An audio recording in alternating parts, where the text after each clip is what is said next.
I've always felt different.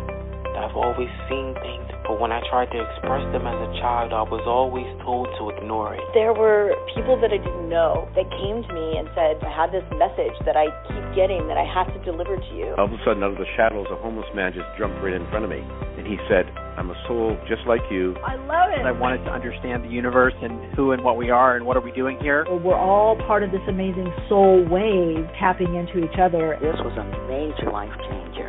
You are a light. You have helped me a ton. Thank you. You've given me the courage to live more from my soul. Millions of people are awakening. So wake up with Michele Meiche. Be pleased to hear the best-selling authors and experts in the fields of cutting-edge self-help, personal growth, metaphysics, and spirituality. The soul path of awakening. Understand what living awake is. Hey, gang. Hello, hello. Wow.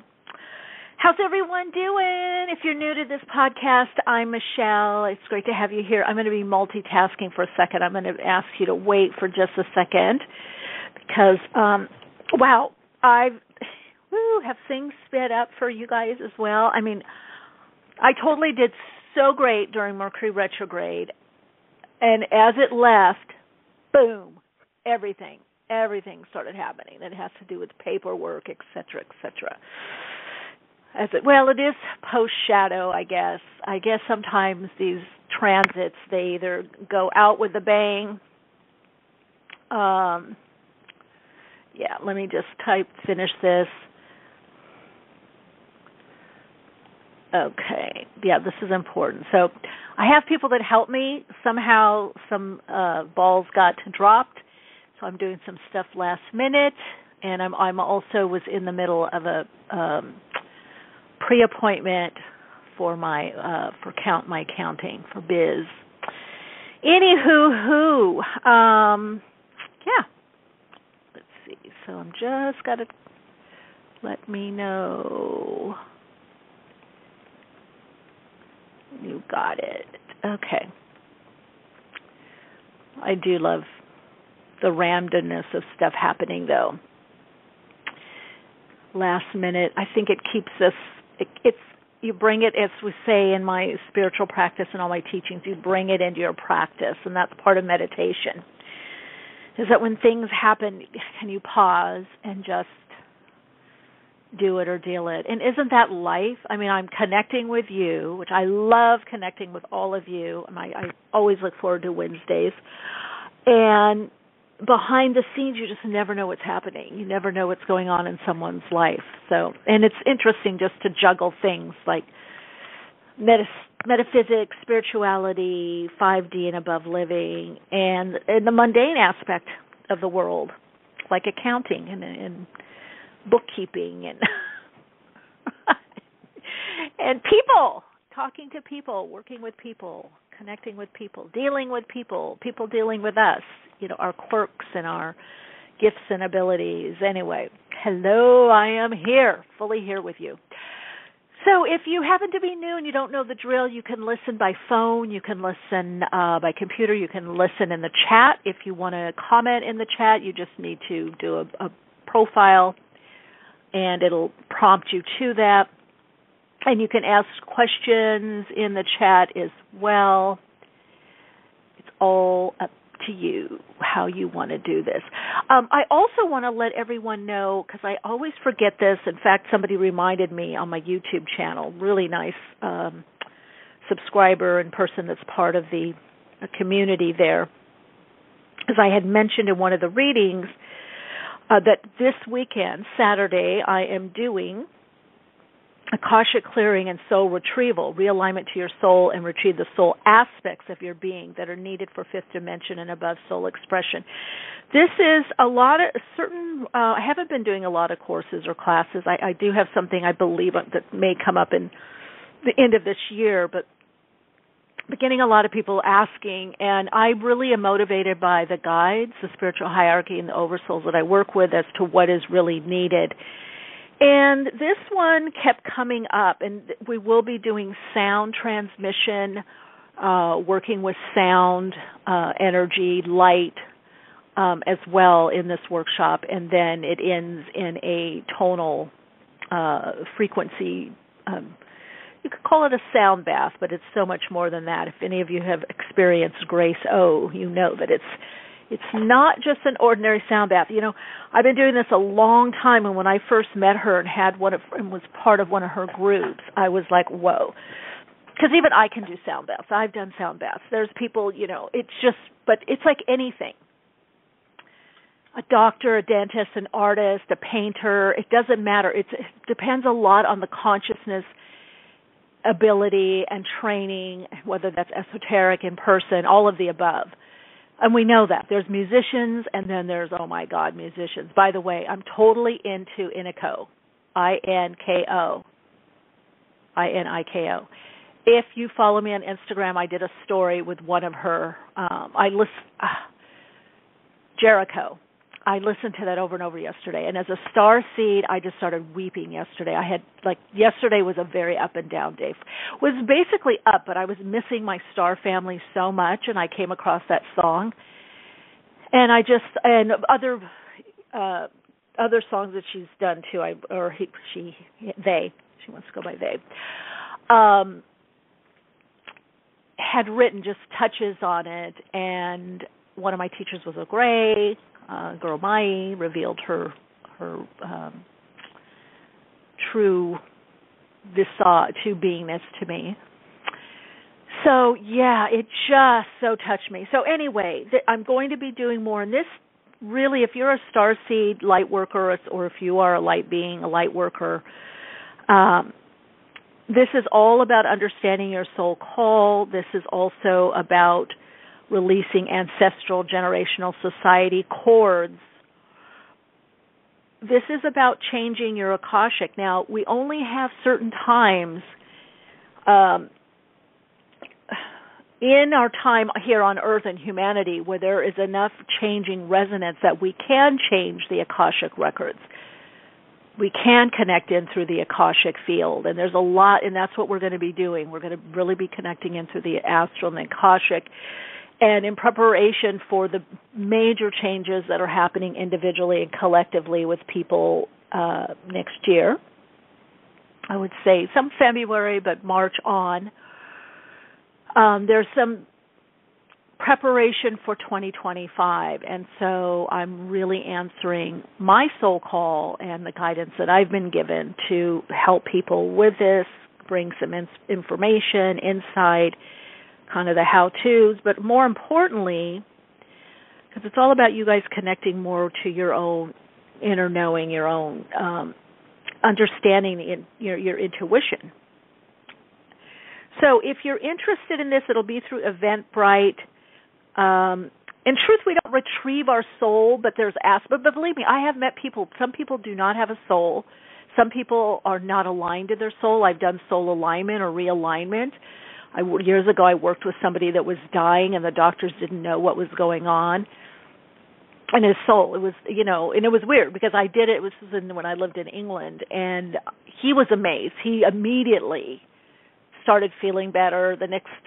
That week, I believe no more than a week later, he had to go back to the doctors, and they were like, "It's a miracle. We don't know what's wrong with you, and why you're doing better." So there's a lot going on out there. This is my realm. This is my world. I swim in this. I live in this. I study this. I get information on this. So, I'm aware of certain things that can happen spiritually that greatly can affect us. So anyway, if you have any interest in this, I don't know if it's on my... For sure, you can go to my Instagram page, Michele Meiche, and click on the links, and it's there, and you can find out more information if you want to about exactly what it is, what is going on. It's going to be a very profound experience, and you can find out more information by going to my Instagram page and then clicking on the link on the profile. And it's this Saturday, September 23rd. So really, I would say don't want to miss that. And it's pretty profound. One session I think we did last year we have a fail-safe for this. I was so so connected with the guides, because a lot of times I will channel them, they come through, and I really lose touch with this reality. And my voice changes, everything. And I forgot to hit the record button. So now we have automatic record. Grace is like, we can edit later. We just have to do the automatic recording. She even noticed, she said, you came out, because I went to the loo, then came back and sat down and centered myself. And I was like, now what am I going to say? And they immediately came through. So, yeah, there's a lot of change that's happening. A lot of you are probably feeling it. And, yeah, it's about connecting now. It's really time to connect in. We got to do this, people, that there's you don't really want to be, not less, but a lot of the preparation, too, I'm going to share with you, it has to do with the mental, emotional. And a lot of you have heard me say on this podcast before, there were so many things I thought I could post this, I could put this on YouTube, oh, this would just blow up. This would be it, and they're like, no, teach people how to connect into their intuition, teach them about their soul, teach them how to read the signs. And I can see why now, having done this, in a very emphasized way since I've been doing it since the mid-90s or earlier, but really this whole 2005 on. And now that we're in what we're in, because when I heard, there's going to be huge changes in 2020, and I was given visions, that seems so far away. I'm like, am I ever going to be live in 2020? Of course I am. It's not that long, but it seems so far away. And now I see why, because the people that have worked with me over the years that are learned about their intuition or how to trust their intuition and pause and read the signs are actually doing quite well. And I look and I go, yeah, because the world is going to get a lot more uncertain. There's going to be a lot more phenomena happening, a lot more events and incidents. And by the way, I talk about all this in a very candid, uncensored way on my Patreon. Just because there's a lot I can't say now, especially that the podcasts we're migrating them to YouTube also, because I've actually gotten censored, and I don't have millions of dollars to legally fight that kind of battle, and it's not something that is appealing to me anyway. But anyway, yeah. So the world, it's already changed, but there are these signposts, there are these ways of navigating through this, and I always say the training wheels are coming off into being more soul-centered, but by really letting your higher self lead, that navigational aspect of your being and living more from the soul. So if you're feeling blocked or delayed and stuff, it can also be because not only a better way is being created, a more soul-attuned way, in a heart-centered way for you, soul-aligned, heart-attuned, but the navigational system of the ego, of the avatar, is losing its grip, and this is why you're going to see, especially starting mid-2024 and definitely into 2025, you're going to see a lot of power struggles, a lot of control issues coming up. And, it's meant to be to get to the other side of all this, whether individually or with groups or companies or organizations or governments. A lot of the stuff is already in play, is already happening. Even whole cities being, smart cities, and all that's going to entail. As far as the tracking, and I didn't even have a name for it when I was channeling in 2017 about this, and then the last couple of years, some people who heard my channeling said some people are calling these smart cities. But they're going to be like jails. So, it's like the guides called it, utopian prison. So that's something very interesting to ask yourself, what is really important to you? Some people don't mind the amenities and and the one-upmanship, like I have this, I have more of this, I've done this, I have this much, digital currency or Bitcoin or money or whatever it is, or this much art, or I could do this, but living very confined. So it's going to be an interesting time, and the better that you know yourself on a soul level, what's really important to you, you'll be able to navigate through the erasing of history, the great forgetting. Because the next level of the awakening, which is not going to happen until about 2050, maybe a little later, but it is the remembering, those that remembered, those that hid things and wrote things down, and those people are going to. In a way, we are in that Kali Yuga, and we've had guests on this podcast. Kaipacha has talked about this, amazing astrologer. Robert Wilkinson, also another great astrologer. They've talked about this time. Be very aware. We are in the destruction mode. We're not yet even though we're building up here and there. It's like a bridge. If you're making a bridge, you don't blow up the whole bridge, because you still have to use part of the old structure. But we are in the Kali Yuga. We are in the destruction phase. We're not yet in the building up phase. And that phase of renewal in an amazing Lemurian, Atlantean, Shambhala, heaven on earth, is not for a while.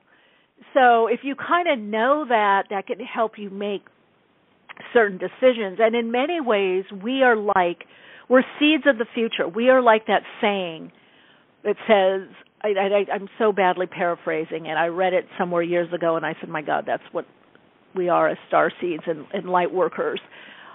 When you plant a tree, you may not see that tree. Like there are people that buy, trees, I don't know, $500, $1,000, $2,000, whatever it is, a seedling, because an area needs trees.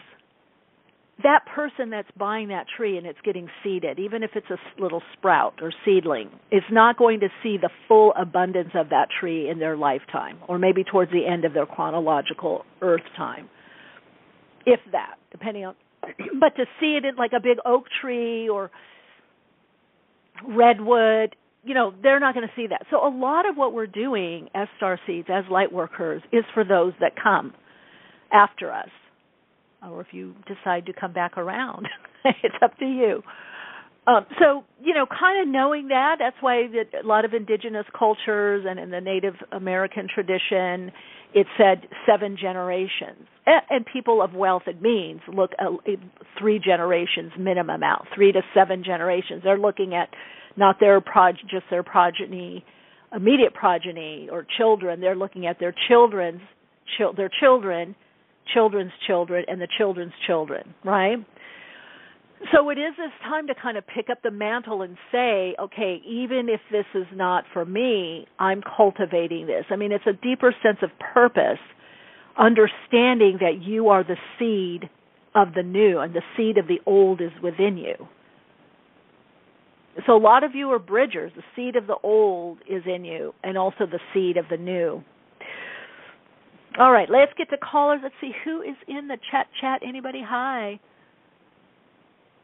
Yes, I am recording, Jody. Hi, Michele. Are you recording classes? I have my mom staying with me a few weeks, and I don't think I'll have time to myself. Oh, we'll see if you can make time. It's an hour and a half.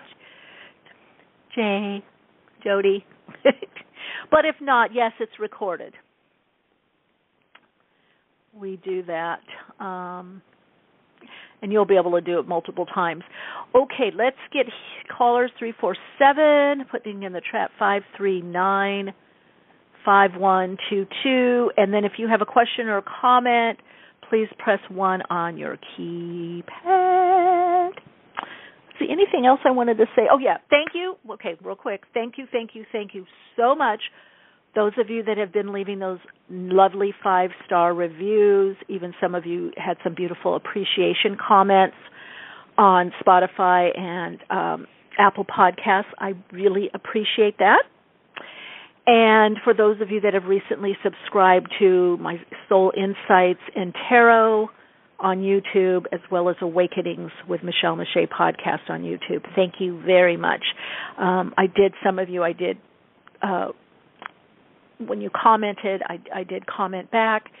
I'm a little behind on commenting on Awakenings with Michele Meiche, but Soul Insights and Tarot I usually do more frequently because I'm uploading. So anyway, just wanted to thank all of you because some of you said you are also Awakenings listeners.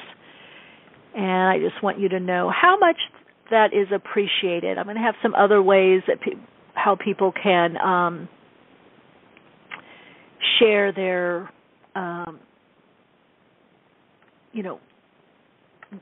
their appreciation, I guess I would say. Because it's really important, as channelers, content creators, artists, whatever, anybody wants to have that acknowledgement and appreciation. It goes a long, long way. All right, let's get to callers. 347-539-5122. Press 1 on your keypad. Hi, you're on air. I can hear me in the background, so you're definitely on air. Hello? Hi, you're on air. Hello? Hi, it's me. Oops, we've got two. Okay. Hello? I'll come back. Hello. Hello. Maria, I can tell it's your voice. Hello. I know. What's the matter? No one is talking to me. Hi, Maria, it's for you. Yes. Yay.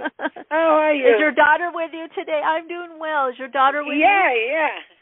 Tell her I said hello when you get a chance. Hello. Hi. You want to talk to her? No. Sure. I got a question. It's really important. Okay. I love it very much. She told me whatever you feel. You think Ben is going to get money from the insurance for me? Are you going to get some money from what now? I can't hear. The guy who take care of my stuff for the insurance. The name is Ben. You think he's going to win? He's going to get money? Are you going to get some money for, what is it? Let's see. For the insurance. Is this for insurance? For the insurance, yes. Insurance. Okay. It's Ben. Listen, Well, I put my daughter. Insurance. I put my daughter on the phone. Yeah, okay, good, thank you. And then Andy and they are going to say, I love you. I say hello. Again, hello. I want to... Okay. Hello? Hi, how are you? Good, thank you. Thank you for taking my mom's call. Yes, she talks about you. She's like, Michelle's wonderful. Michelle's on. All right, so what are we looking at here? She has an insurance issue she's been dealing with, and she wants to know if the person who's helping her out, like the adjuster, public adjuster, I believe is the title, if they'll help her out. His name is Ben. Ben. Or if she should go also with a lawyer on it, or if Ben could handle it on his own. I kind of get a lawyer. I hate to say that. Yeah. Yeah. Has this been going on for a while? Since April, yes. That's what I feel like, yeah. Yeah. She may not, let's see, what's this? Hiring I was talking I think to I told that to her before. Yeah, what'd they say? Her name is Simone. I was talking to her about the aspect of because a solar panel company is also involved, and I talked to her about that aspect, but I don't know if I should bring up the insurance aspect to bring her on to that piece of it as well. Yeah, because I feel the insurance company, I don't know if they don't want to pay out. Are they supposed to pay something? Because I feel like they're a little bit runaround. I feel like it should have been. It should have been done sooner, is what I'm hearing. Yes. So I feel that if there was a letter stating, because it does show she should get some kind of money. Mm-hmm. I keep seeing insurance money coming from her, so there should be something, with some of these cases or whatever's going on. But yeah, I feel like you're going to need,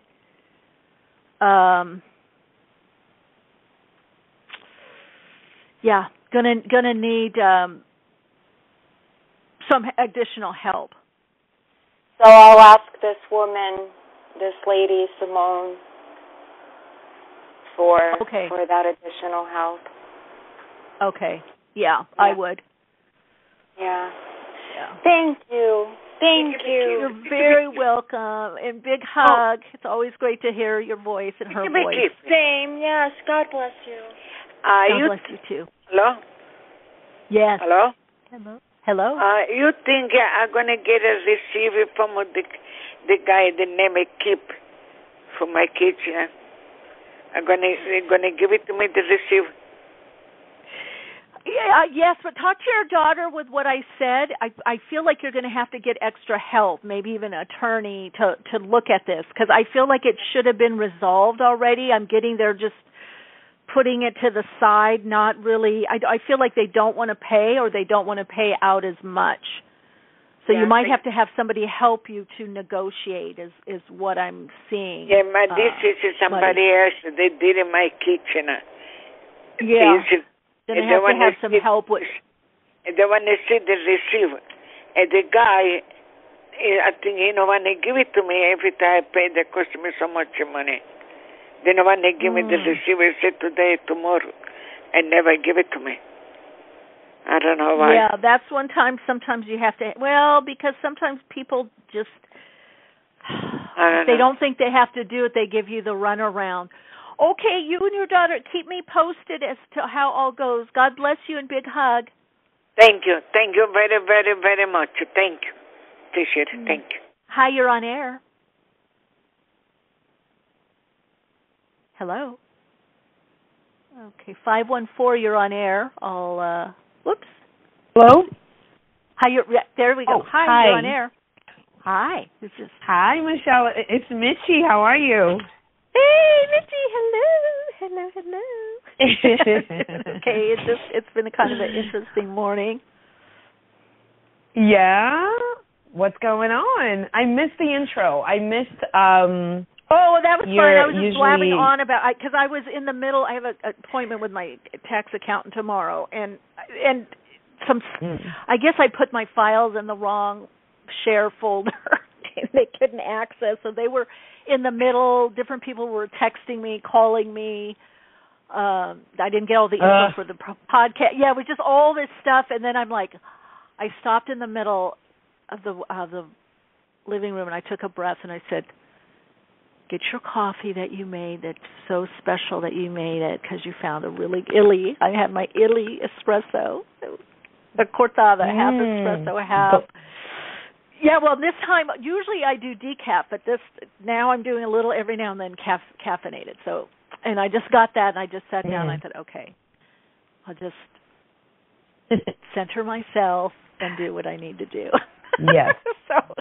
Yes. So how are you? Sometimes, I'm well, thank you. Sometimes things get crazy, but that's the thing. We just have to ground ourselves, center ourselves, and then all of a sudden it all calms down. Yeah. Well, I'm doing okay. The thing is, my question today to you was, should I move to Florida? Now, before you answer, I remember you did a personal reading for me last year, and you told me where I was moving to, where I am now. Yeah, well, first, before that, where I am now, I moved last year. And I remember you telling me I moved last year, yes. And I remember last year you telling me this is like a layover stop or something like that. You said about this is a temporary place, sort of. That's kind of what you said. Now I'm like, in my mind, when you said that, I said, okay, I guess that's what's coming through. But I'm like, no, this is, in my mind, I thought, this is what I'm staying forever. But then now I'm having thoughts. I'm thinking about moving to Florida because that's where my family is. It was exactly. It's crazy. Even this move that I made, even the move that I made last year, you had told me the year before that I was going to make that move. So that's why I'm asking again this time, should I, and I'm not one of those people who likes to move so much. I'm a Capricorn. I'm very grounded. I like to be where I am, whatever. But I feel like I'm kind of thinking about moving to Florida because of where my family is. My mom, my brother, my dad is there. You know, they're there, and I feel like my mom is getting older, and I kind of want to be near her. I think the warm weather. I feel like, you know, a lot of people are going to be moving. That's why I'm structuring, you know, the classes that I'm doing, like between now and, you know, beginning of the year, somewhere January to March.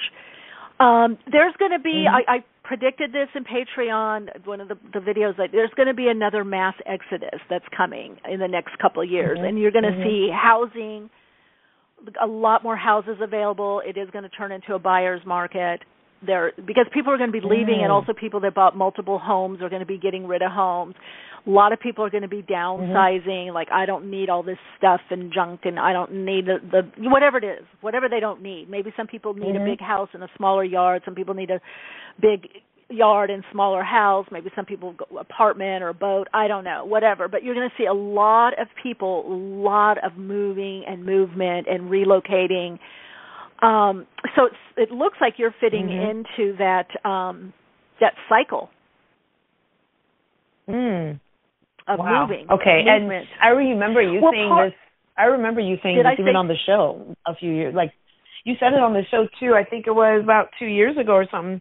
You were saying you'll see people moving, you know, big city to small town or small town to big city. You know, well, here comes. This is it then. Yeah. Yeah, it's interesting. I wish I was more organized or had someone to help me because I hear things like you're telling me that, and I'm like, I guess I did say that. I mean, I was listening to a pick a call for August, and I went back because I sometimes I have the timestamps wrong, so sometimes I'll go back and I'll watch. Sometimes I watch for my own messages too. And then I'm doing multitasking, doing something else, and all of a sudden I hear me predicting about people in the news in August around the full moon, the rainstorms, there's going to be flooding, there's going to be uncharacteristic, and I'm like, oh, wait a minute, that just happened. And I re-listened to it, and I sent it to, and my friend is like, this is what you need to post. You never post it. And I'm like, yeah, because then I got to go back and edit it, find it. I never remember what I've said. So, yeah, so if you're following, because it's coming through you. It's coming through, exactly. So I don't always and a lot of times it's for me too. You know, I'll go, oh, I need to hear this too. You know what? But when you do your readings on YouTube, I sense that. I'm like, oh, I think this one's for her right here. This is where she's falling into. I kind of sense that with you. That's very telling. Some are. Like one day it was one of the weeklies, and because I love the cards, I so wanted it to be for me, and none of them were. I went through each one, and I'm like, no. And then the next round, the next week, I picked one, and I went, oh, damn, that is for me. It was like, yeah, you need to hear this, girl. But yeah, Mitzi, you're in this redirection of energy, and so there's a lot of energy. That's why we're going to be doing this Akashic clearing, because right now there's so much mobility right now that a lot can be moved etherically, esoterically within the spirit realm, because it's setting up moves and changes on the earth plane. So it doesn't surprise me that you're thinking this, and it sounds like it's fitting in with your value of, hey, I want to be closer to family. I do, and you know, the other aspect I want to think about that I'm weighing on that scale is, you know, my kids. Is it going to be the best place for them to be at their best, to be successful, to be happy? I have 3 boys. You know, I want them also to be well and, you know, fulfilled and over there too, and feel good. You know, where I am right now, I don't think that they have the best opportunities. But no, it's a good place, but it's not the best. It's a good place, but yeah, I feel like they need I feel mind expansion, but I also feel room to roam or to grow. So I don't know if if it's like literally physical space, or it's the head space of where they're at. They're not getting the stimuli.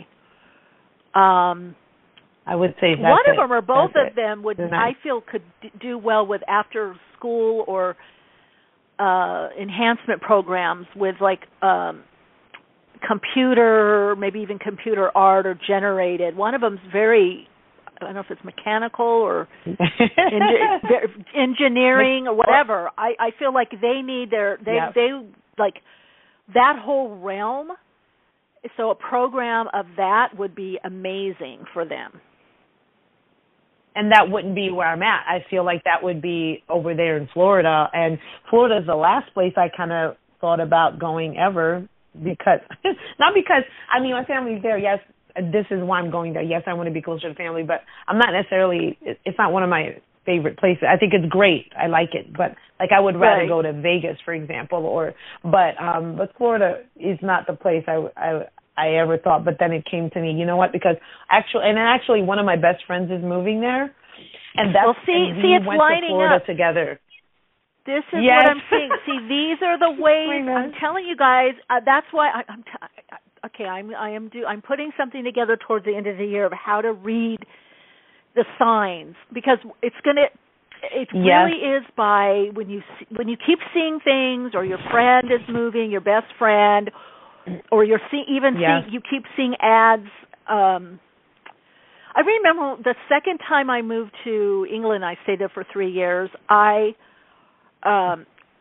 literally saw, which you hardly ever see in the United States, I saw 1 or 2 cars that must have been imported from Europe because they were, on the right. They were for driving on the left side, so they were on the right side. Yes. And then one day I'm contemplating, should I go? And then right in front of me is a car, stopped at a light, that had an English license plate. Yeah, I mean, it got ridiculous. Yes. And you know what? I play with it. I'll say, send me more signs. I want more signs. I want at least 3 to 5.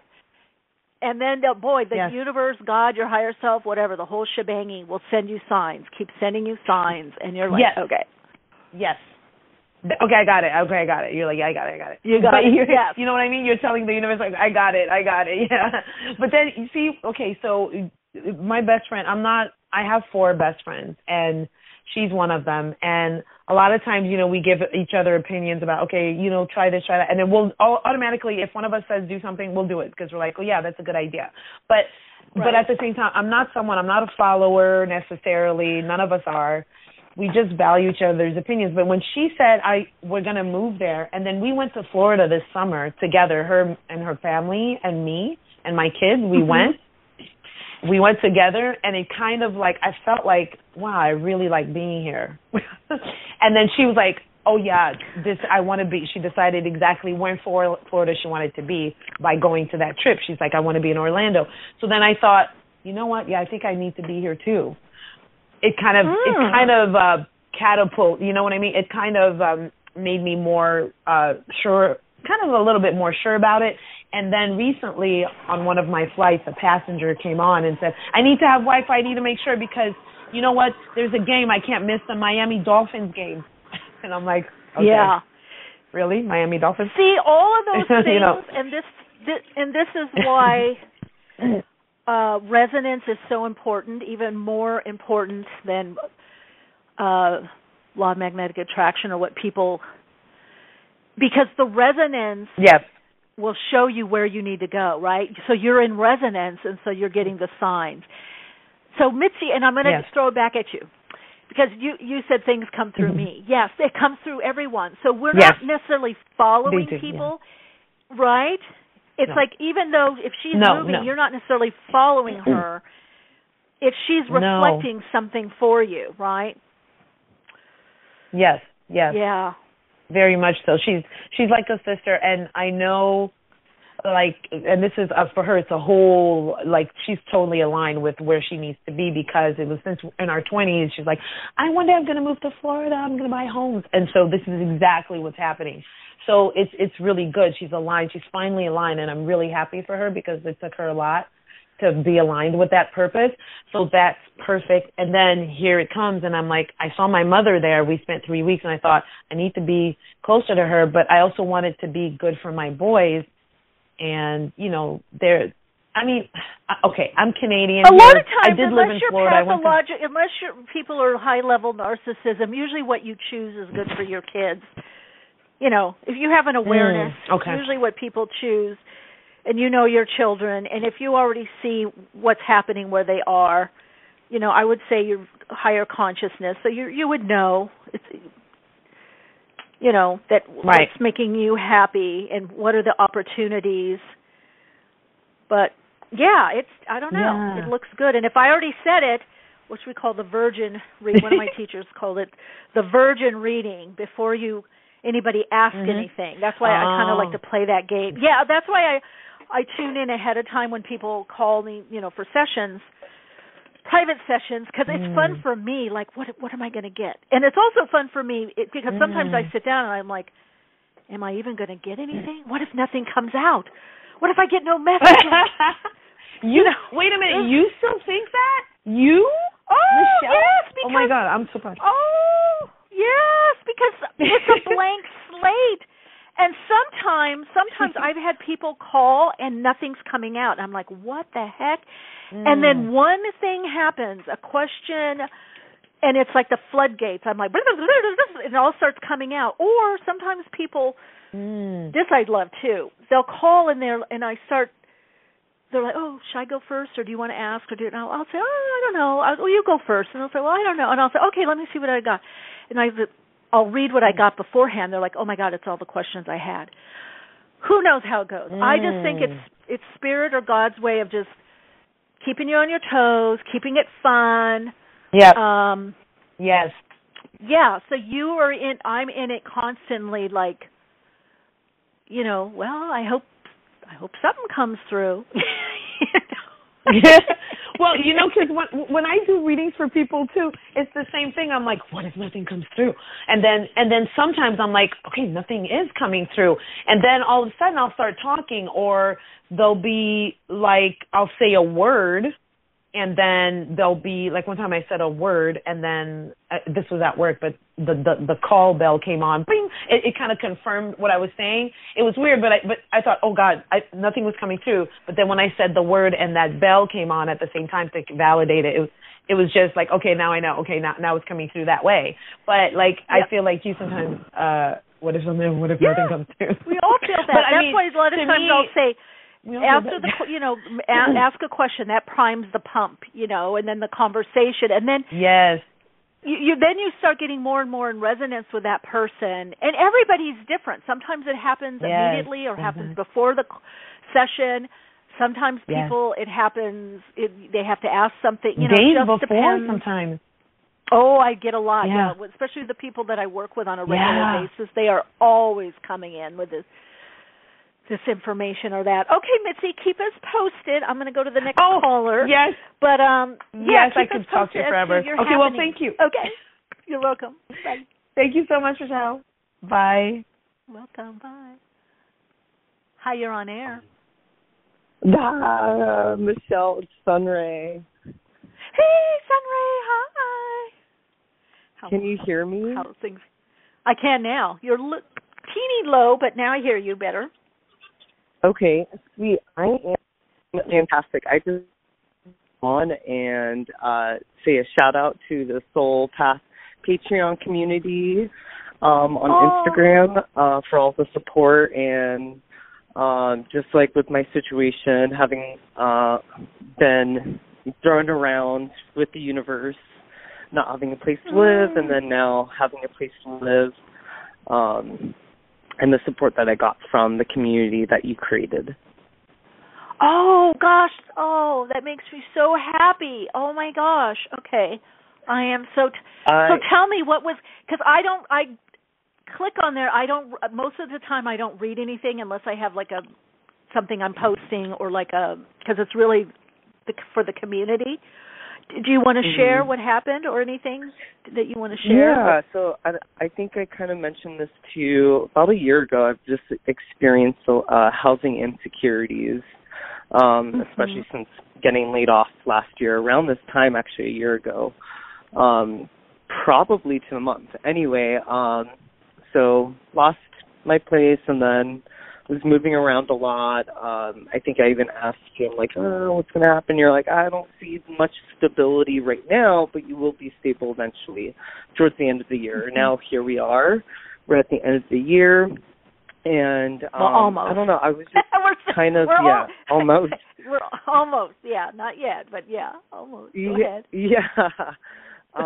But I actually reached out to this apartment complex I first moved into almost 10 years ago when I first moved to Portland, and they got back to me, and it was a miracle. Everything went smooth. He said, I don't know how he got approved for the lowest rate of deposit, and we're going to waive this fee and this fee and this fee, and I just had been worried because I'm right now also financially in a pickle, so it was Spirit. I was just kind of letting Spirit guide me, and just praying and being like, okay, I really need a place. It would be full circle to come back to the same apartment complex that I moved into, and then it all worked out, and I moved in, and I signed my paperwork yesterday. I'm actually in my storage space right now trying to figure out what to do with my stuff now. But, yeah, so I moved back into the same apartment complex. And I was listening to signs, like you'd mentioned yesterday. I was like, oh, my gosh, like, when am I going to move in? How is this going to happen? I mean, 2 or 3 days ago, I didn't think I was going to be moving into where I'm at now. But I kept seeing these signs like future shock, future vision, future dreams, like all these signs everywhere around the street. And I'm like, I wonder what the future is going to hold and if it's going to be my dreams and going to bring me shock and joy and literally all of those things. I am in shock that this happened, and I am feeling very grateful for the opportunity to come back. So this is very serendipitous, special, and magical, and incredible, epic. Yeah, I'm putting it in the chat in caps, but we've been talking about this in the Soul Path Journeyer Metaphysics and Spiritualism Salon, this whole full circle, and you just mentioned it, and that's one of the things that's happening right now, as many things are coming back around. And I'll just share a little bit about this with resonance. And part of what's happening is areas that we missed or we didn't get to complete something, we're going back around to that in a different way, not exactly the same resonance, but enough resonance to bring us full circle to something. And that's whatever is there is going to be helping us to catapult forward. So that doesn't surprise Sue. I put it in the chat for you, full circle. And Sue was the one that brought it up. She named it. She talked about an experience, and then someone else in the Patreon group chimed in and gave their experience, and then Sue said full circle. And then we all started having these full circle experiences. We started seeing the 2 words or phrase full circle. When I was shopping, I went to go buy these pot holders for a friend of mine, and when I was looking at them on the tag, this was the same day as our metaphysical group, I look at the tag and it says full circle. Wow. And I'm like, I got to buy this now. A couple of days ago, or like a week ago, I don't know, when do we have our group? We meet monthly, so it must have been a week after, so August. It was like around August 12th. I have had these gloves for doing dishes, like for they're very fashionable. They got a little cuff. They're kind of cute. Yeah. Cute. Yeah. So I thought I hardly ever use them because I'm like, okay, you should protect your nails, but I usually just wash dishes really quickly and don't put them on. But this time I thought of putting them on, and I was like daydreaming about something, and I said in my head, oh my God, things are coming back around. It really is full circle. I kid you not. When I took the gloves off, I put them down, the tag popped out, and it said full circle.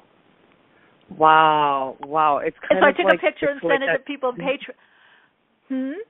Oh my gosh. Wow. Oh my gosh. It's kind of like that scene from Interstellar, like the 5D where he's like in this like realm that the light beings created for what's his name? Matthew McConaughey to kind of communicate with the 3D realm from a different time period. I don't know if you've ever seen it. It's I did. I'm going to rewatch it because it's been so long. But yeah, I'm telling you guys where we are going.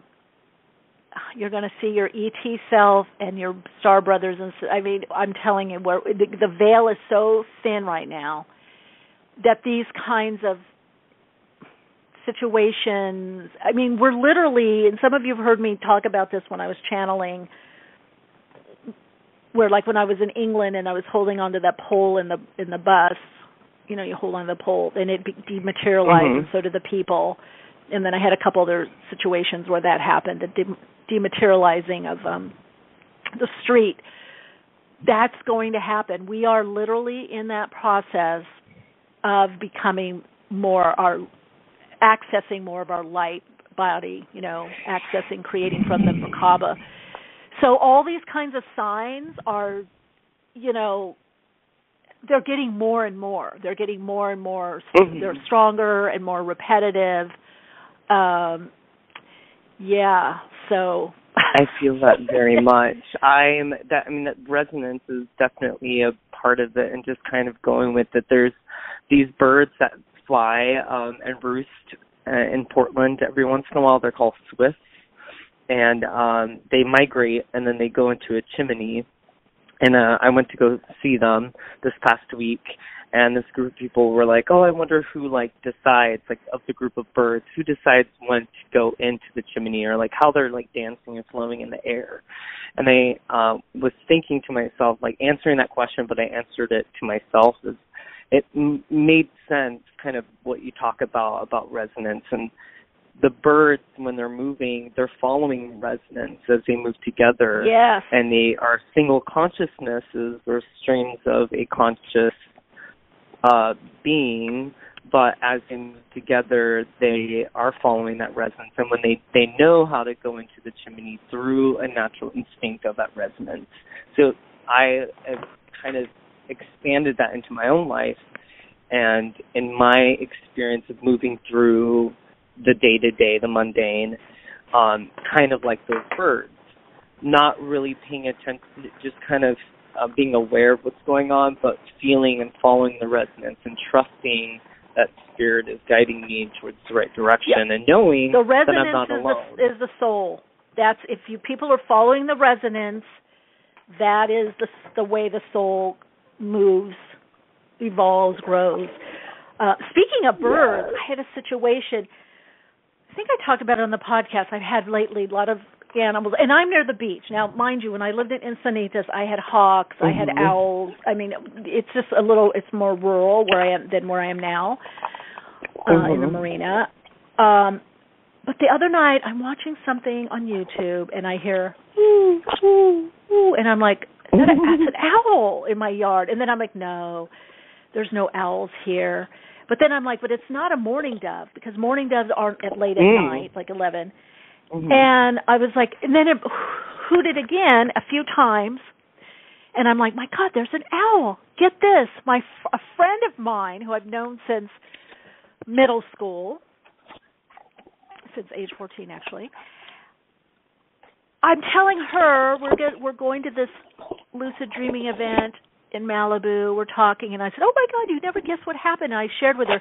Her mouth dropped, and she goes, you heard an owl? And I go, yeah, how'd you know? She goes, it happened to me, and I thought it was a mourning dove. And I said, so did I. But I know it wasn't. Either the same day or right around the same time frame, because I had texted another friend, so I was scrolling through texts trying to see what day it was this night. She had the owl come to her, too. So sunrise. Does she live in a different area? A different area, and Moore City. She's in Moore City. I'm in a little more enclave, more low-key area. She's in the part of the city. Yes, and the owl came to her. And she was watching TV. God. Yes. That's what she was like, I couldn't believe it. I know. And I'm like, okay, something's going on here. Yeah, so like what you're saying, the birds. Here's how I know, too. This is some of my shamanic training. Every time there have been a lot of activation of animals, and especially bird beings, we are up for a huge change. So I'm just telling people, get on ready. Because it's not just nature changes, like, we're going to have an earthquake or volcano. I mean, there's a lot of that going on, flooding, rivers. And you can look at the astrology, and it shows all of that, too. So, yes, there's going to be a lot more climactic changes and upheavals. But birds also sense our changes, especially people seeing a lot of crows. That portends change, and crows have to do with pay attention to the signs. So to your point, I can't remember that name, like a synchronization or whatever it's called. There's a special name, like you said, with the birds. They move in unison.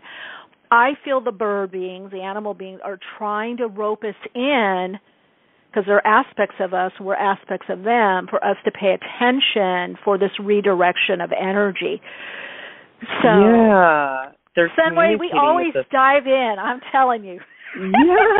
Oh my gosh. Maybe I'll I gotta be see a if the guest guest in the is coming in. future. Okay, no guest yet. They're not. I don't see them on air yet. Maybe I'll be your guest in the future. Yes. Well, you always are. You're a guest here anytime. You're part of the family. You're part of the fam. Oh, yes. Michele, I'm so happy to be a part of the family, and I love you so much, and I don't even know where to start. It's so many words I can say. Thank you. I receive that and feel that. I love you so much, and I connect to you soon. Okay. Big hug. Much peace. Yeah. Big hug. Bye. Yeah. Bye-bye. Hi, you're on air. Hi, you're on air. Hello. This is Liz from Chicago. Liz? Yeah, Liz. Hi, Liz. Welcome. What's your question? Hi. Thank you. I'm curious what you might see for a move coming up for me. I've been looking for nearly 6 months for a place I'm in a temporary living situation now. Okay, let's see here. For Liz, temporarily. Okay, you definitely are moving someplace more stable. Not just yet. I just asked.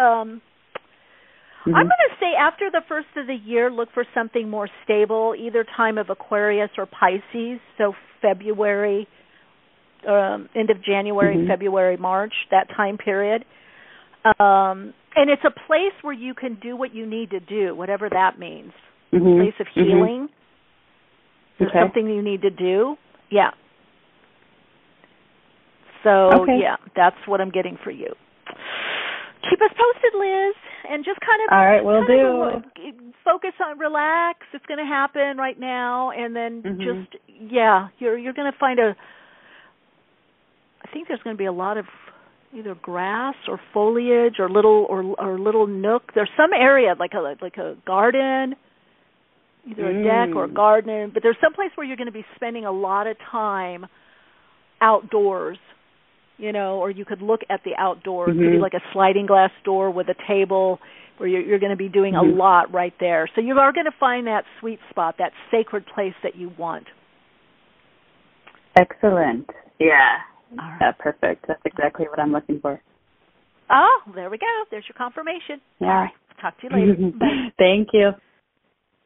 All right, gang, it's time for our Awakening Dialogue. We have Art Giser with us today. He focuses on NLP and energetic NLP, so working with the unconscious aspects of our being. So let's connect in with him.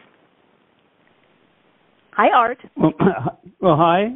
Really happy to be here. And I have to say that the guest who was talking about synchronicities, I've been hearing a lot of owls lately. And we do have owls. What?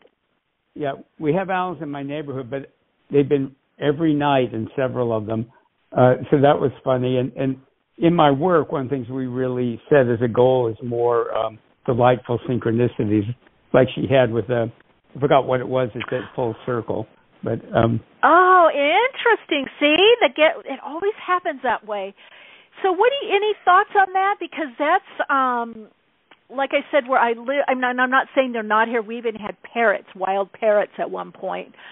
You know, in the neighborhood.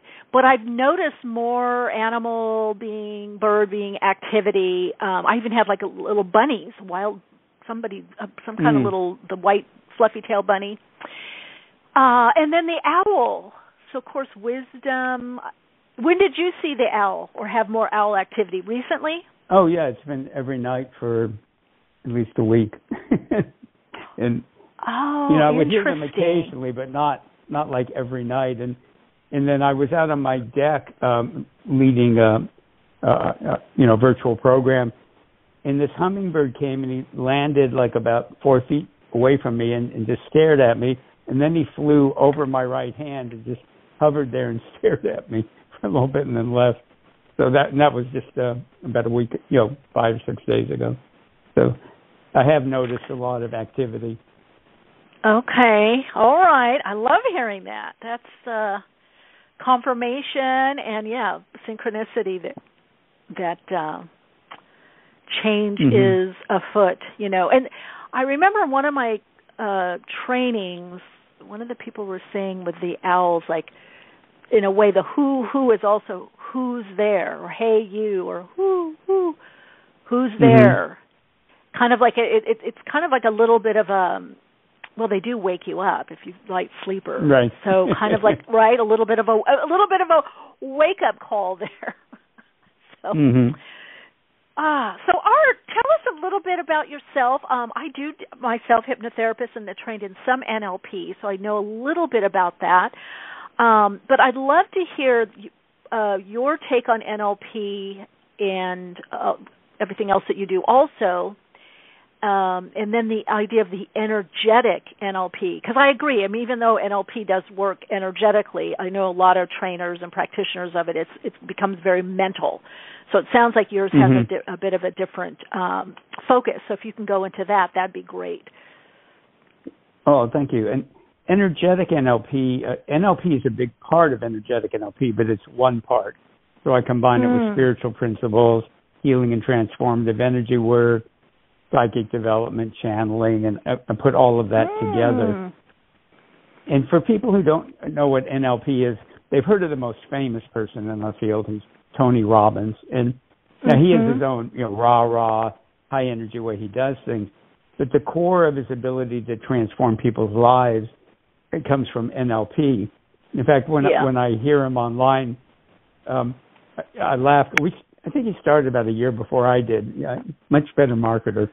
No, he's helped a ton of people. Well, don't get me started because, he studied with Bandler and Grindler, did their PR, their market, and took all their stuff from them, from Bandler and Grindler. So are you were you near San Diego County? Yeah, because there's a whole scuttlebutt about him and where he got, he's basically a marketer and PR person, and then realized, I can make a lot of money by doing this. So, and I used to have a lot more judgments about him, but I've met enough people that he helped, so that it's like, okay. He helps people. Okay. And, he's not my only thing I wish he would have done, not mine either. The only thing that I wish he would have done was say where he actually, how he started and where he got his information. That's my thing. I just always feel like you give props to your teachers and where you got it, because he makes it seem like he came up with all this. And but anyway, I digress. He definitely implied he developed it all, and then a few years later, he finally came around, I think, under pressure. But he did. Oh, good. Okay. Well, he admits it now, and no, he has a little different version of integrity than I have some problems with him, but at the same time, I've met a ton of people that he's enhanced their lives. That he has helped. Yeah. Okay. So that. Well, there's another resonance for us, Art. Okay, I digress. I just had to put the 2 cents in. Yeah. Because one of my teachers from NLP and hypnotherapy, when I went to hypnotherapy school, studied with Bandler and Grindler, and I actually saw I saw the proof of how it all happened. Oh yeah. So. Oh yeah. No, we used to all be really ticked off about it, but like I said, I've mellowed a bit. It's like, okay, he's. No, and I appreciate that. He has helped people, and everybody's at a different resonance, so that's good. And then you said he now admits it, so that makes me happy. I'll be quiet. He got from one of my mentors, Leslie Cameron Bandler, and we gave a recording of him explaining it, and she goes, well, he explains it better than I do. Okay. I like that. Okay. That makes sense. So let's talk, because I know it can be sometimes not well known or misunderstood. So if you would explain it a bit, and then the energetic part, that would be that'd be really great. Well, you read my mind. A lot of people think that NLP is about manipulation. Partially because there was a guy who years ago put out all this stuff, NLP based, like essentially how to get laid, to put it bluntly, and didn't do much for the reputation of NLP. And what I always tell people is you can misuse anything that's powerful. You can misuse psychology, medicine. You can misuse spirituality, energy work. So NLP is not about manipulating people, and anything that's powerful. I mean, there's plenty of spiritual teachers who manipulate the heck out of people. But what NLP was developed for was, years ago when it was developed in the 70s, when they started developing it, traditional psychology believed that you had to be in therapy for years before you could get a deep change. I mean, I remember a psychologist going, well, to really get a deep change with somebody, I'd have to work with them for at least 5 years. And the people who started NLP went, well, we can identify 6 or so therapists who get really rapid, deep changes in people. So what are they doing differently? So they started studying them and videotaping them. And this was back when the videotape machine was about the size of a refrigerator, And so it was a big deal. It wasn't like pulling out your phone. And so the original part of NLP was like, how do you do rapid therapeutic change? Then they realized you could apply the same thing to not necessarily therapy, but like how do you develop skills? So if somebody's really good at math or art or dancing or anything, there's a way that they think that's different than most people, and they discovered, you could teach that and transfer skills. But what NLP, the old definition of it, and still my favorite, is the study of the nature of subjective experience. The study of the nature of subjective experience. And part of the brilliance of NLP is they went, no matter how you got the way you are, your mind has to keep recreating it. So if you have low self-esteem, your mind has to keep recreating it over and over and over again. And they go, well, let's look at how that happens. And that's partially why things could happen so rapidly. We do deal with the past. But that's not our go-to. We look at like what's happening in the present, and then what do you need to change in order for the person to open up more of their full potential. And it's really, really miraculous. And I've been an NLP trainer since 1985. But at the same time I was studying NLP, I was studying at Marin County, which is just north of San Francisco. And in Marin County, if you throw a rock, you hit a psychic, a yoga teacher, a healer. That's true. So I love that area. Oh, me too. I totally love it. Yeah. And so people in my program, I'd always been interested in energy work and healing, but I hadn't studied it much. So they started teaching me things and introducing me to my first teachers. And I realized you could do miracles with NLP. You could do miracles with energy work and spiritual principles. And they all had different strengths and weaknesses. So I started like an old-time alchemist going, what happens if you mix this and this and this? And that was the birth of Energetic NLP. So it combines spiritual principles, NLP, healing and transformative energy work, channeling, clairvoyance, and a little bit of everything I've been taught. And one thing that makes it really different than most systems is there's a lot of great spiritual teachers and energy teachers and psychic development teachers out there. But one thing I have a little trouble with is most people tell you this is the way things are. You know, like they've come down from Mount Sinai with the Word of God. And I don't believe that's true. I think everybody has a piece of a greater reality. So like when I look at chakras, you know, in the West, we typically think of them as like vortexes, often going out horizontally. In the East, they very often think of them as being in a central channel, you know, the sushumna along your spine, and they're pointing up, not out. And they have petals. Well, those are two incredibly different models. And to me, chakras are all of that and more. And so in Energetic NLP, I make people take a pledge not to believe anything I tell them. And they start laughing because I'll do it at the beginning of a program. And I go, I mean it. I don't want you to believe what I'm telling you. I want you to use what I'm telling you to connect with your spiritual information and your deep inner human wisdom, which will be better than what I can teach you. But what I can teach you can help you get there and stay there. So, you know, we keep this, I made up a term, beliefs du jour. And I'll go, people, well, this is what I believe right now. Yeah. And hopefully 10 years from now, I say something better.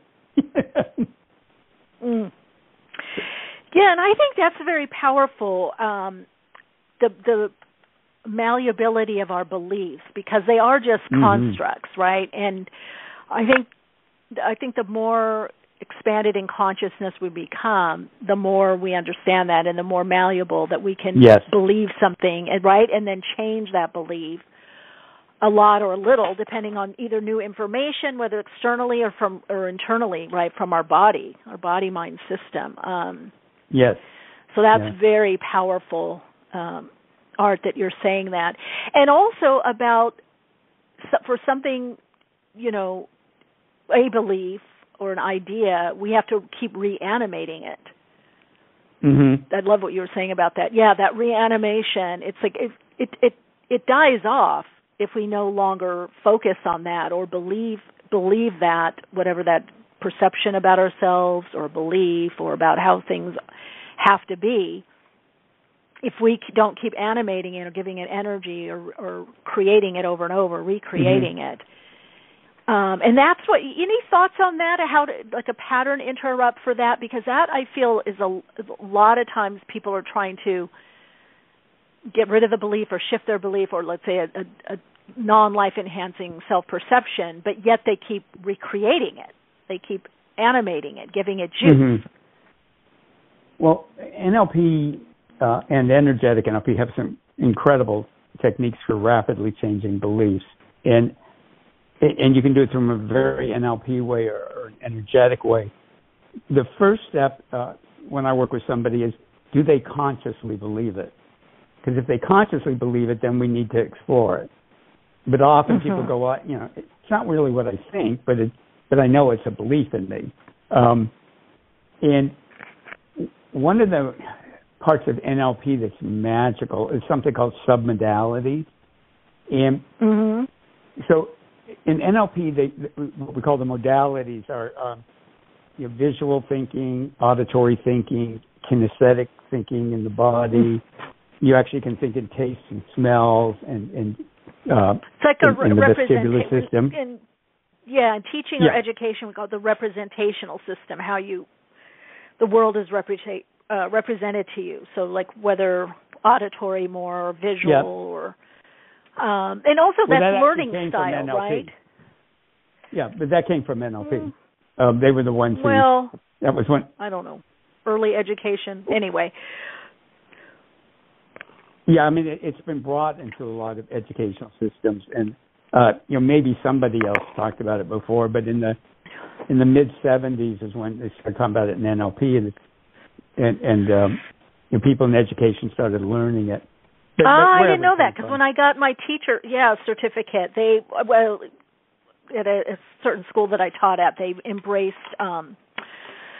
alternative means, and that's the first place that I heard that. So I didn't know that came from NLP. That's interesting, because we were one of the first private schools that was doing that, and later, I don't even know. Fantastic. I mean, so I didn't know that's where it came from. Yes, and in fact, one of my former students is a good friend now, Olive Hickmott. She's developed whole systems around literacy and numeracy that uses NLP, Energetic NLP, and a number of other systems. And she actually gives the material away. It's great. I love that. But it's so important because once you introduce that, because that system, you understand how your main way of learning, it's game-changing, for people. Anyway, I interrupt you. Sorry about that. But I got excited hearing about that because that's and a lot of people still don't know about that. Do you know that, Art, for them, whether they're, because most regular schools, I would say, don't integrate that unless the teacher has done some level of training, unfortunately. No. And that's my friend Olive, that's in the UK. She's trying to get it into schools. For people listening, what we're talking about is how do you represent your thoughts? And the main ways, they can be mental images, they can be words or sounds or internal dialogue. They can actually be sensations in your body. So a lot of the sensations we have in our body are actually part of thinking systems. And they can even be tastes and smells. And often people go, tastes and smells? But you hear in people's language, they'll go, I don't know, that deal didn't smell right or something tasted wrong to me. And the thing is, literally, they're not conscious of it, but unconsciously, that's the way they're thinking.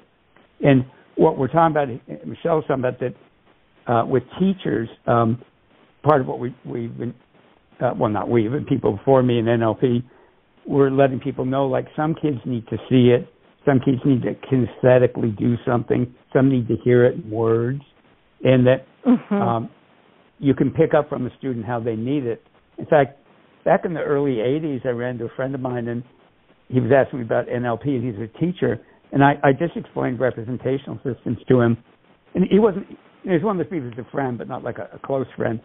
And months later, I ran into him again, and he goes, I wanted to tell you, my teaching is completely changed since you told me that. I'll realize, that kid needs to hear it. That kid needs to move. That kid needs to see it. And he goes, it's completely, taking my teaching to a whole new level. But this is part, do you know about submodality? Because this is where it gets magical. Yeah, let's talk about that. So submodalities are the distinctions within it. So like visually, color, black and white, moving, still, large, small, fuzzy, clear. There's more, but it's the sub parts. If the modality is visual, submodalities are all the little components. And bright, dim. And what they discovered in NLP that was so friggin' brilliant is we have an unconscious coding system in our brain that we code thoughts with. And we code them in submodalities. So, and they can be visual, they can be auditory, they can be kinesthetic. And we have an internal coding system. So like when you think of something you absolutely believe in, you absolutely believe it. You don't have to think, do I believe it? If you think of something that you have a lot of doubt about, you immediately know that. If you think about something that happened in the past, it's the past. If you think about the future, it's the future. It turns out that everybody's developed an internal coding system using these submodalities. And so it'd be like if you and I were standing maybe 100 feet away and I held up a wine bottle in one hand and a soda bottle in the other, you would know that one was a wine bottle and one was a soda bottle. You wouldn't know what the wine was. You wouldn't know what the soda was. But the shape of the bottles is a submodality. It's a code. And we immediately recognize it. Well, we have all these unconscious coding. So in NLP, you can find out how does somebody code a belief and how do they code a doubt. And then they can take a thought, a belief, and recode it as a doubt, and then they don't believe it. And you can take a doubt and recode it as something you believe. As a belief. You can do it with as you believe. Yeah. Yeah, and you can do it with grief. You can do it with any kind of a thought. In fact, when I first learned this back in the 80s, in the Summit-Dallas, I was first learning it from a book. I hadn't learned it in the classes yet, and I'm thinking, this is really interesting. And they had a whole thing about grief. And somebody referred a client to me, a woman who, her son had died in a fishing accident when he was 17. And it had been 13 years ago. And she went, I'd like to be able to think about him and not cry. I'd like to think about him and remember the good times. So we did some other work too, but the main thing we did is I found out her submodalities for acceptance and her submodalities for grief. And every time she thought of her son, it was packaged as grief. So I taught her how to repackage it as acceptance and then love. And then after that, everybody thought I was a miracle man. Because it totally, one session totally changed it. And I was telling my friends, I was literally doing it like a cookbook. I'm remembering the steps that I had read. I mean, it's that powerful. And you can do it with belief, doubt. You can do it with confusion, understanding. It's really magical. Another thing is we code time. So a lot of times when somebody's had an accident or a trauma, when they think about it, it's coded as being in the present. So they still react to the trauma or the accident. And you can teach them to recode it as the past. I'll give you an example. I was giving a talk, again, this is back in the 80s, and there was a woman in the audience who was wearing one of those neck braces, and she looked really uncomfortable. And I was so impressed she stayed for the whole time. And at the end, I walked up to her and I go, clearly you're very uncomfortable. I'm just so impressed you stayed and, got something out of it. And I went, do you mind me asking what happened? She went, well, I was in a bicycle accident and I can't relax my neck, and it still really hurt. So I realized there's clues and stuff that she was coding the accident still in the present. So I had her put it in the past, and she relaxed so quickly she literally started falling out of her chair. And so some modalities are magical. They're just magical. And any idea why it works? Yeah. Why it works so well? Yeah. Yeah, again, if you come back to the nature of subjective experience, we need, like, when you think of something, in the past, you need to know it was in the past and when. If you're thinking about the future, you need to know that without analyzing it to death. When you think of something that you absolutely believe, your mind needs to know that immediately. And it turns out our minds have this coding system that they use. And in NLP, and some of it's universal, a lot of it's individual. And in NLP, you learn somebody's coding system, and then you can teach them how to repackage things. And why is it that way? I don't know, but if you think about it, we have to have some way that we understand what our thoughts are. And it turns out when I first learned about this, it was just like so mind blowing. It was the kind of thing at first I thought it can't be this easy. And I went to an NLP study group, and it was kind of a new thing in NLP, and I was reading this book. Well, obviously not that new if it was in a book, but we hadn't been taught it yet. And I go, I think this is what they're saying. And all of us changed. Like one woman was pregnant, and she had a belief. Her mother had hurt her neck when she was born, and it ended up being like a lifelong problem. And she had this belief it was going to happen to her. 20 minutes later, she didn't believe it anymore. And we went through it. Each one of us had changed the limiting belief. We're all like going, this is beyond magical, Those beliefs, it's so powerful, that the belief system, what we believe, or I've even found the yearning to connect. I once worked with a woman that something about smoking, and she hated smoking, hated cigarettes, but she had tried so much to bond with her mother that she started smoking, and it would get her nauseous and get her, and, you know, when we uncovered, it was her way of connecting in with her mother. And, I mean, just imagine that motivation. I mean, I guess it just shows our intention is so strong for that connection, or whether it has to do with a belief or wanting that connection or love or appreciation, that it was making her do something that she detested and hated, but it also kind of brought her closer to her mom, you know, and so she had to figure out a different way of bonding. But well, by the way, that, and, you know, years ago I did some work with groups of people who wanted to quit smoking, and that's really common for smokers. Well, you know, being grown up, being independent are big themes, but for a lot of people, use it for bonding. And in fact, John Grinder, interesting. Yeah, he had a story, and John Grinder, you know this, but was one of the developers of NLP, and he worked with this couple once. They both wanted to quit smoking, and it worked. And then he saw one of them, you know, a couple months later, and he goes, "Oh, how's it going with the smoking?" And and the guy goes, "Yeah, you know, it's great. Neither of us are smoking." Then he goes, "You do couples counseling?" And he goes, "Yeah, come back to my office." And it turned out they didn't realize this consciously, but they used smoking as a way to signal each other that they wanted to connect. So they would take a break. They were very active people. One would light up, the other one would light up, and they'd have conversations. Well, now they weren't having the conversations. So they were getting more distant. Yeah. Maybe that's why I brought it, because I haven't thought of that in years. But it always, I mean, it made sense to me with her mother. But now that you say that it is fairly common, when I'm thinking about people, let's go have a cigarette or a cigarette break, or let's go do. Yeah. You're right. That is amazing. Wow. So what would you do in that case if that was their main way of bonding, or the signal that now we're going to have a great conversation, or we're going to basically bond?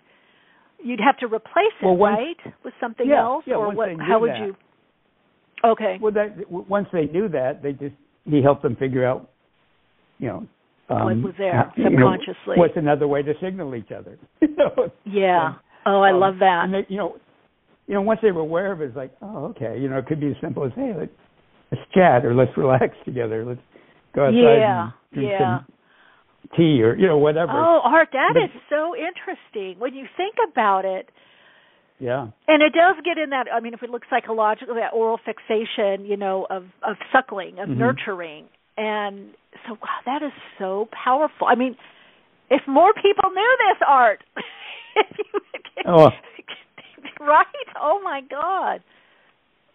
Well, that's what I love about NLP is it is, like I said, well, it's very logical, though there's a whole part of NLP that's the opposite, where you access the unconscious mind.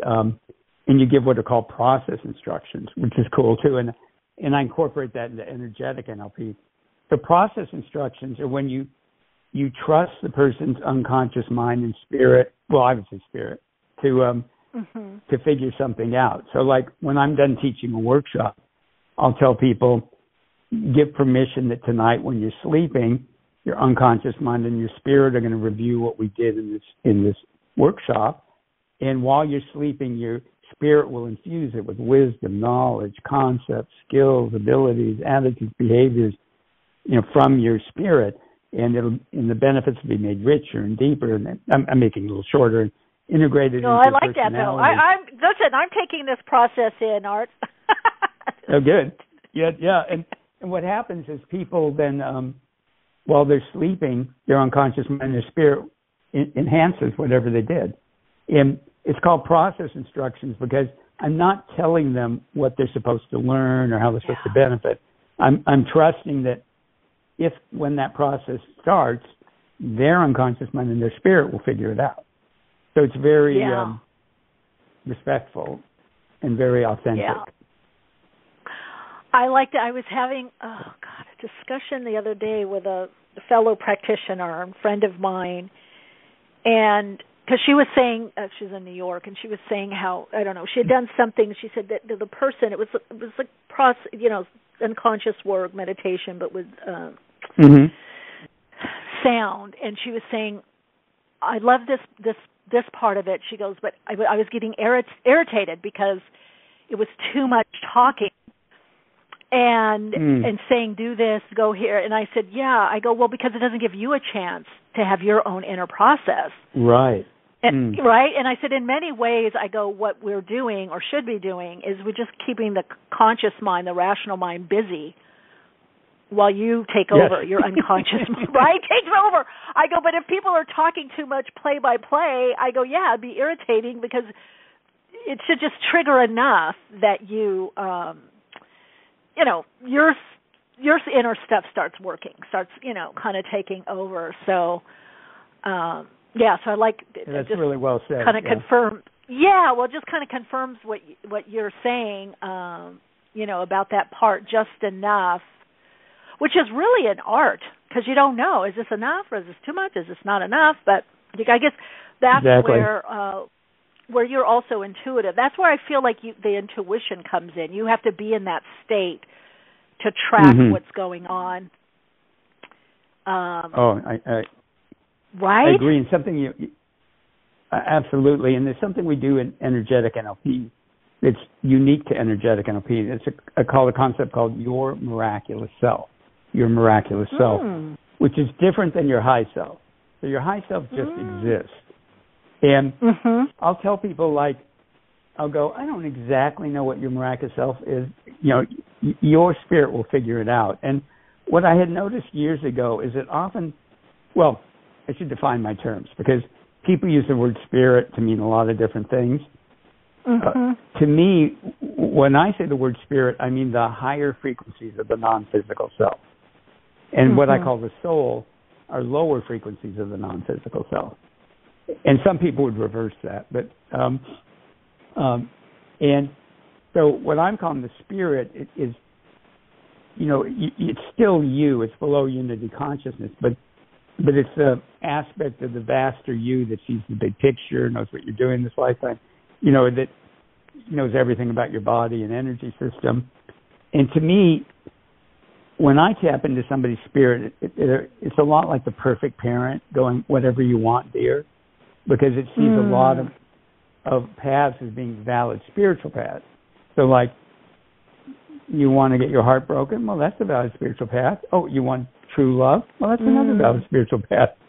Not because it doesn't care, but it sees a lot of possibilities.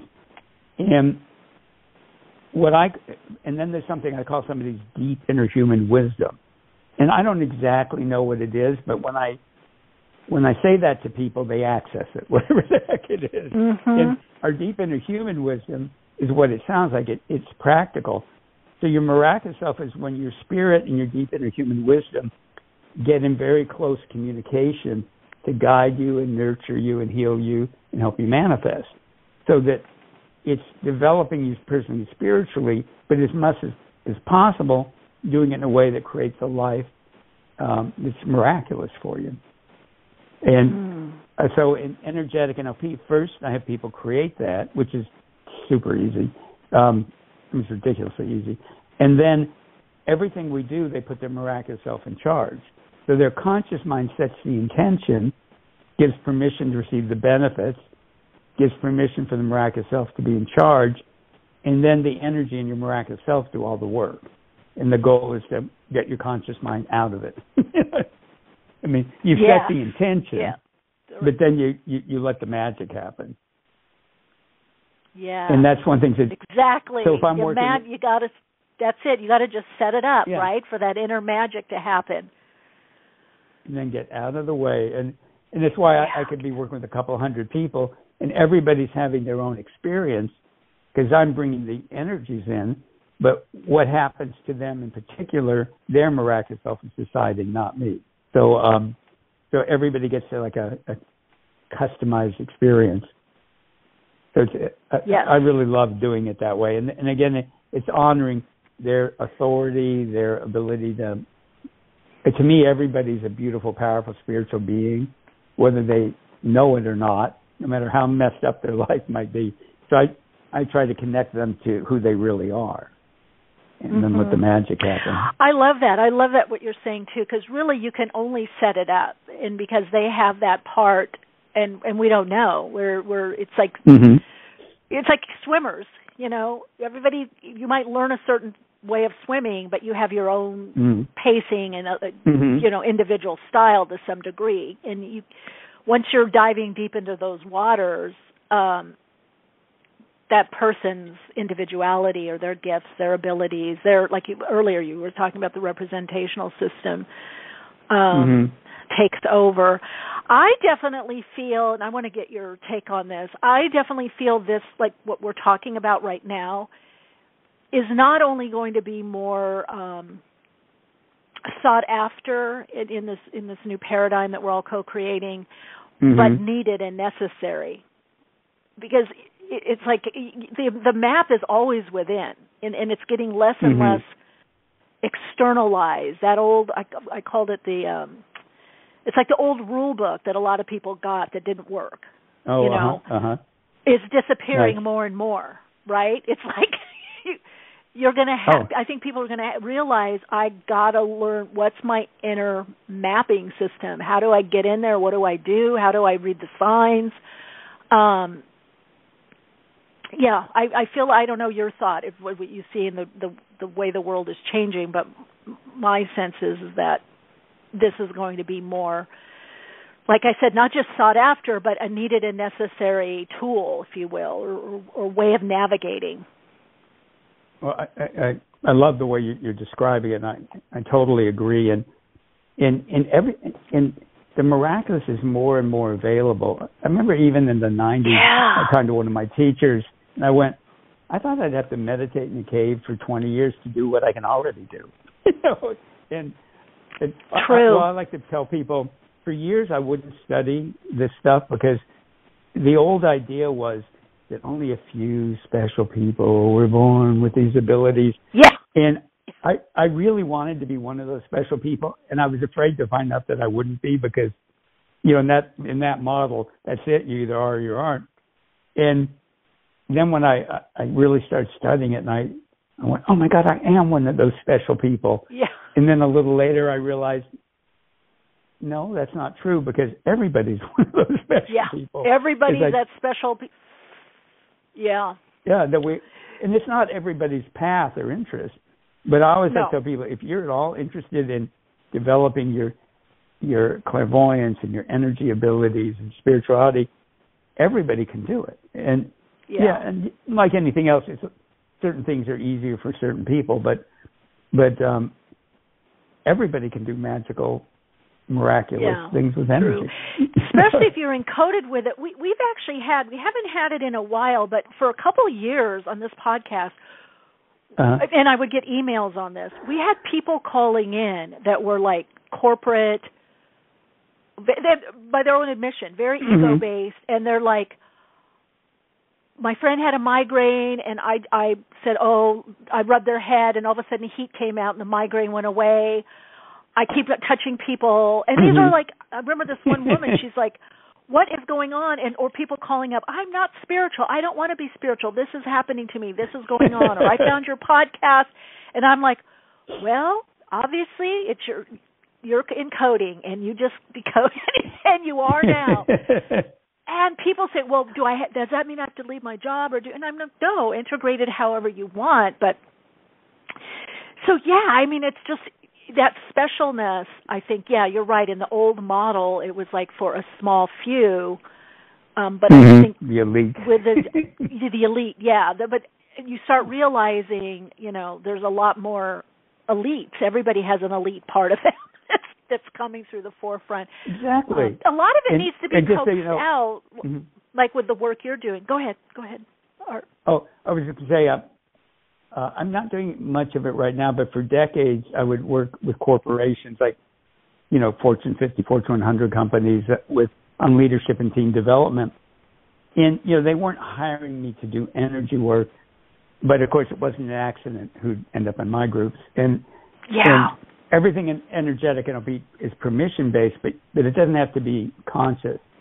So I would do a lot of energy work with the teams and the leaders, and people would often go, it's kind of magical, you know. And I go, yeah, it was. And every now and then I'd get busted. Somebody would get me alone and they'd go, I know what you were doing. But again, you know, it's not an accident if they ended up with me. And exactly. You know, to me, I'd always ask their spirit, like, okay, how much permission are you giving me?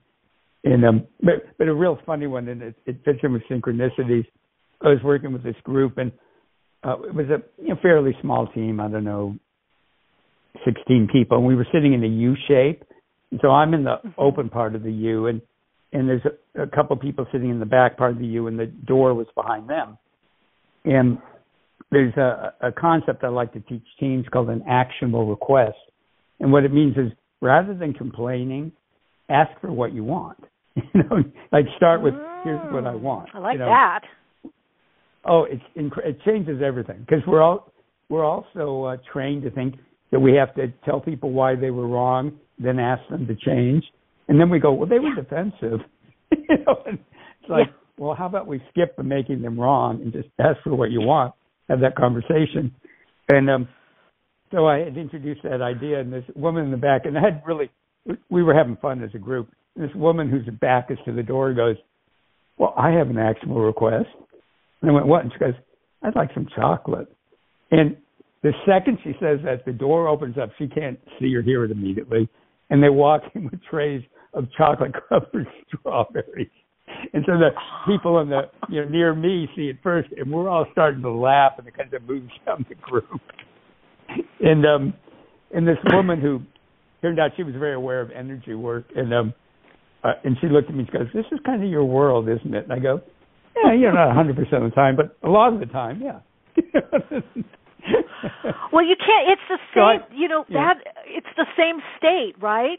I mean, whether meditation, it's or magic or shamanic, we can call it different things. That's kind of what I realized years ago. I was like, because everything was kind of set. Now you're doing NLP, now hypnotherapy, now meditation, and then you're like, then you go, oh my God, it's the same state. It's just different ways of getting in there, or accessing. Oh, one thing I wanted to ask you to share before we close, we're winding out now, is anything you have going on. I think you have a program that's coming up, and if you could let our listeners know, any programs, anything that you have coming up or any resources for our listeners, that would be great, Art. Well, first I'll mention a program, then I'll mention a free resource. So the program, it's one of my pride and joys.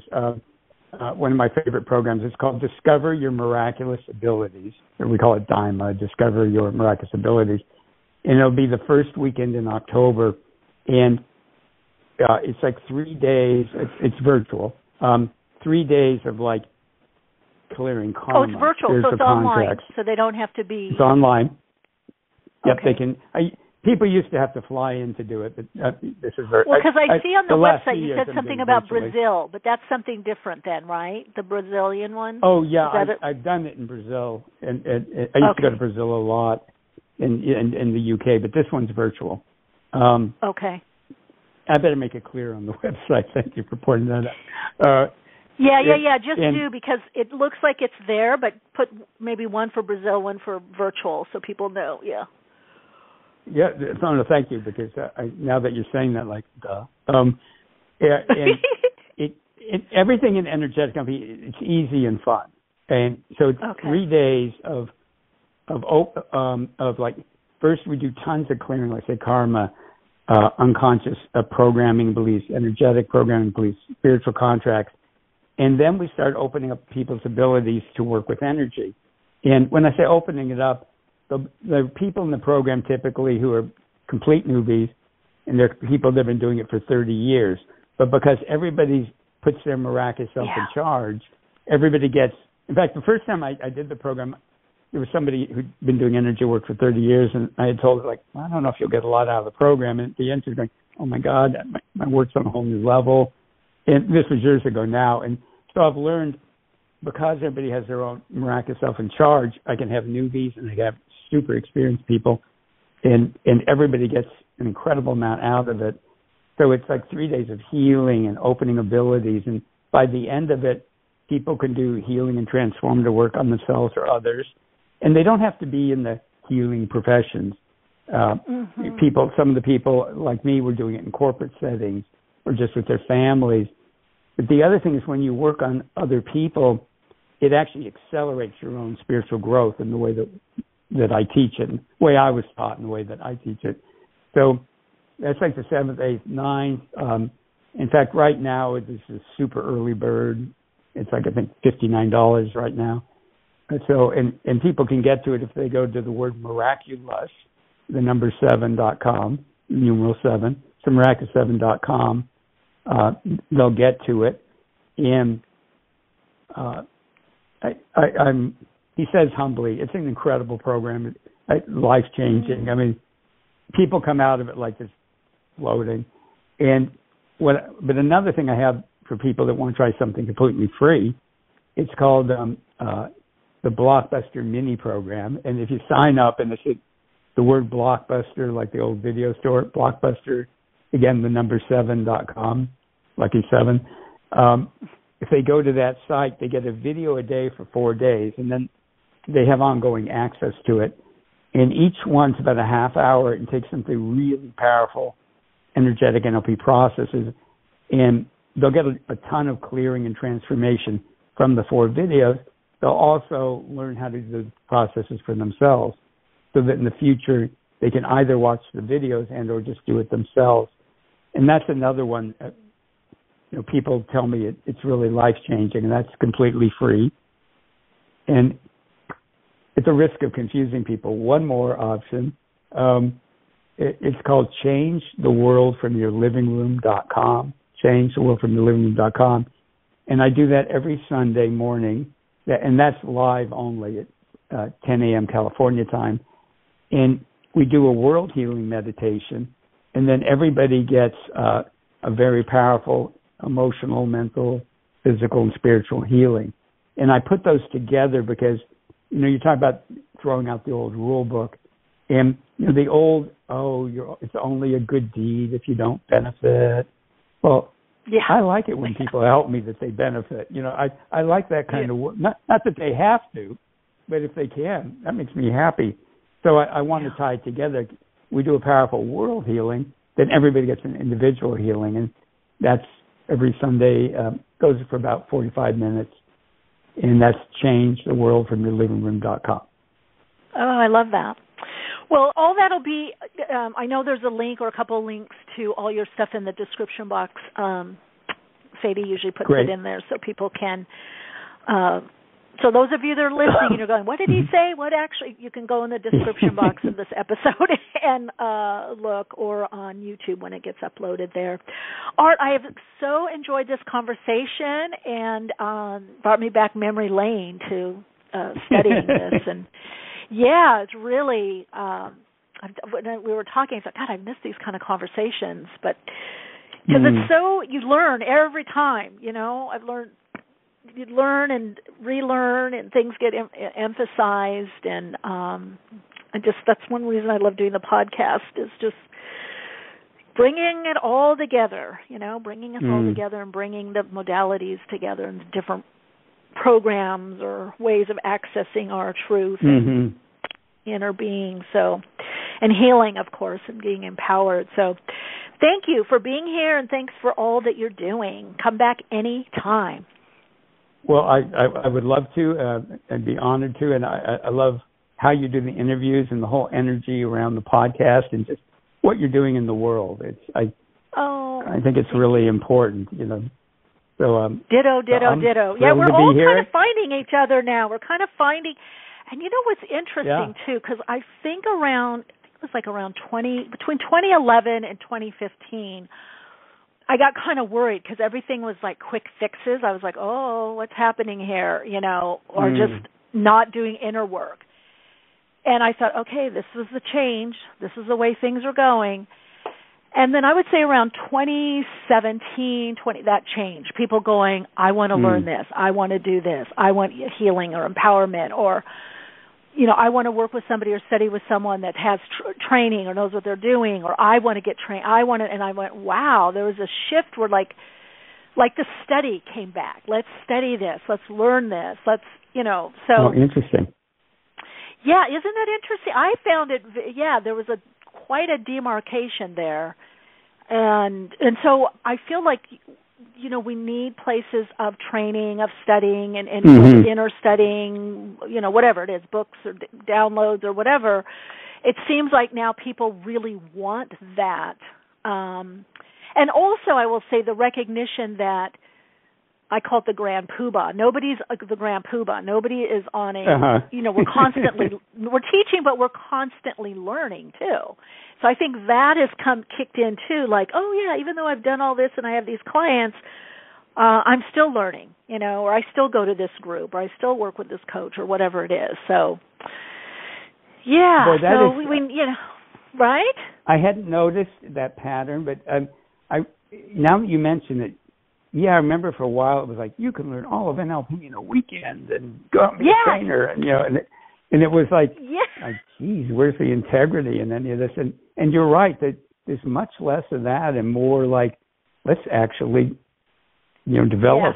Yes. That's what I was talking about. There was all these weekend, like, I even had someone one time say, what do they say? How they say? Well, I can't listen to anybody but my higher self. And I'm like, well, I still listen to people. I still check things just in case, really?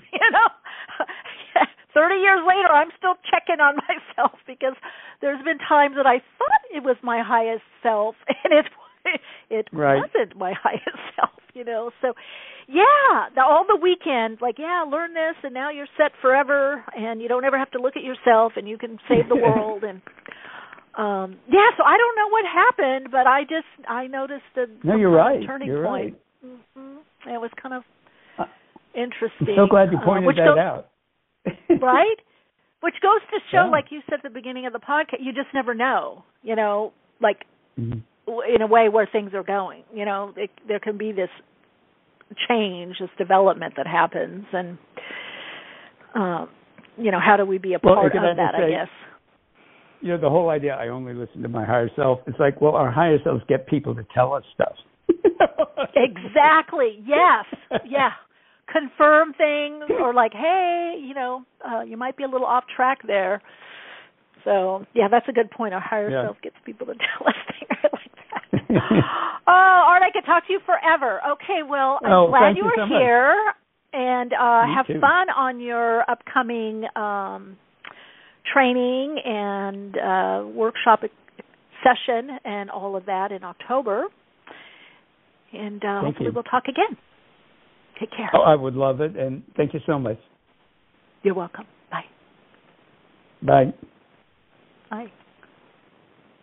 All right, beautiful soul lights. A lot of good information to re-listen to. And I loved when Art was saying, I don't know what he was saying, but I'm like, I'm taking this in. I'm encoding this positivity, this positive affirmation, confirmation in. I receive it.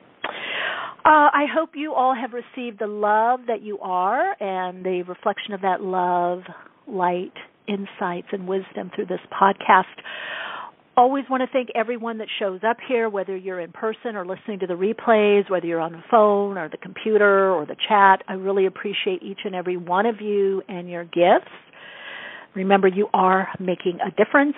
And also special thank you and big hug to all of you that took the time to give the 5-star reviews of appreciation and comments, and those of you have subscribed to Soul Insights and Tarot, as well as Awakenings with Michele Meiche podcast on YouTube. I really, really appreciate it. Also, I am going to put a link, because I didn't do that, I am going to put a link to this Saturday, September 23rd's workshop in the description box also. Otherwise, you can go to my Instagram and go to the profile page, and there is a link there. I'm starting to put links on my Instagram rather than my website, because we are creating a new website and going to be migrating all that data. But maybe I can put it there too. I don't know. I'll have to figure that out with my web person. Anyway, guys, I love you a lot, and I appreciate all of you. And that's it. Just keep shining your light, sharing your insights, and of course, gang, keep awake. I'm getting woke. Awakenings broadcasts every Wednesday, 12 p.m. Pacific Time. Archive shows available on iTunes. For continued awakened conversations and insights, join the Awakenings group on Facebook. And check out Michele's blog at soulplayground.com. And keep awake.